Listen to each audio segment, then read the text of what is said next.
কি অবস্থা? আসসালামু আলাইকুম, সবাই কেমন আছেন? আশা করি ভালো আছেন। এই ভিডিওটা দেখেন, এই ভিডিওটা রীতিমতো সোশ্যাল মিডিয়াতে ফেসবুক, ইউটিউব, টিকটক সব জায়গাতে প্রচুর পরিমাণ ভাইরাল।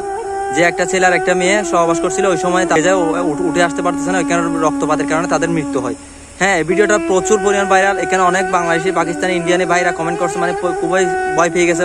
ভয়ানক একটা বিষয়। আসলে মূল বিষয় হচ্ছে, আমি ক্লিয়ার করেছি, এটা হচ্ছে আসলে বাস্তবতা না। এটা ইন্দোনেশিয়ার একটা ক্লিপ, শর্ট ফিল্মের ক্লিপ। এখানে ইন্দোনেশিয়াতে জেনার খারাপ বেশি বৃদ্ধি পাওয়ার কারণে তারা একটা শিক্ষামূলক বা প্রতিবাদকমূলক ভিডিও ভাবে কি এই শর্ট ফিল্মটা তৈরি করে, যার কারণে এটা হচ্ছে মানে বাই চান্স করে এখানে বাংলাদেশ, ইন্ডিয়া, পাকিস্তান তিনটি রাষ্ট্রে প্রচুর পরিমাণে ভাইরাল হয় এবং প্রচুর পরিমাণে এটা কি মানুষ পজিটিভ ভাবে নিয়ে ফেলছে। তো আসলে এটা এমন কিছু না, এটা হচ্ছে জাস্ট একটা শর্ট ফিল্ম হিসেবে প্রতিবাদমূলক ভিডিও করছে। তো অনেকভাবে নিছেন, হয়তো এটা অনেকের ভালো হবে। অনেক মানে কিশোর গ্যাং যেগুলো হচ্ছে জেনায় আসক্ত হচ্ছে, পরকীয়া করতেছে, এগুলো এদের জন্য হয়তো ভালো হতে পারে, কিন্তু বাস্তবে অনেক মানুষ, অনেক বৃদ্ধ মানুষও সিরিয়াস ভাবে নিচ্ছেন, যে কারণে আমার ভিডিওটা করা। তো ভিডিওটা কেউ খারাপভাবে নেবেন না, বাস্তবতা তুলে ধরা আমার কাজ। তো এটা হচ্ছে একটা মানে কি শর্ট ফিল্ম, মানুষকে মানে শিক্ষামূলক একটা ভিডিও করছিল তার প্রতিমাদিক। এটা হচ্ছে ভিডিওটা হচ্ছে ইন্দোনেশিয়ার। তো এটা আপনারা সিরিয়াসভাবে নেবেন না। ধন্যবাদ, আসসালামু আলাইকুম।